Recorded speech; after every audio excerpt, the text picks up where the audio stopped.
Venti di guerra sempre più minacciosi nel Medio Oriente, con Israele che continua gli attacchi contro l'Iran e Teheran che risponde con ondate di missili ipersonici.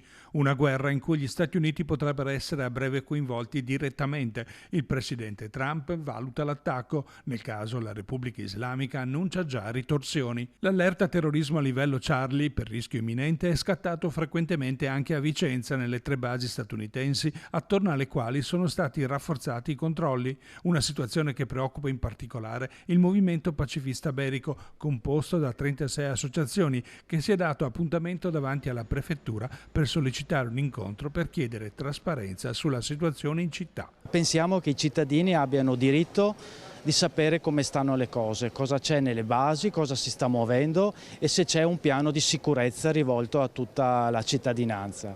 È chiaro che al prefetto noi non chiediamo risposte, ma chiediamo di trasmettere immediatamente, in tempi urgenti, questa necessità al governo e alle autorità che sono preposte alla sicurezza dei cittadini.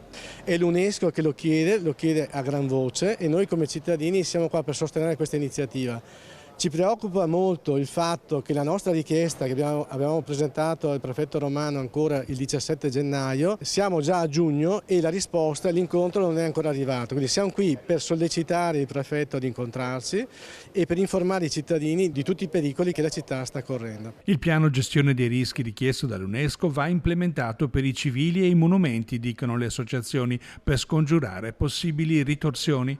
A preoccupare la movimentazione sempre più frequente tra le basi di convogli militari che trasportano esplosivi, ma non solo. Io abito lungo la Riviera Berica, molto vicino, 2 chilometri da base Fontega e a 7 chilometri dalla base Pluto di Longare. Molto spesso passano convogli come questo, che era un convoglio veramente impressionante perché erano non meno di 10 di questi camion enormi americani carichi di questi container con i segnali di trasporto di armi pericolosi. All'interno delle caserme militari di Vicenza sono partite iniziative antiterrorismo organizzate con informazioni sui social, con esperti eccetera.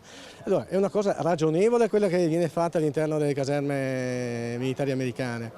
Quello che non è ragionevole dal nostro punto di vista è che queste cose non vengano fatte per noi cittadini italiani.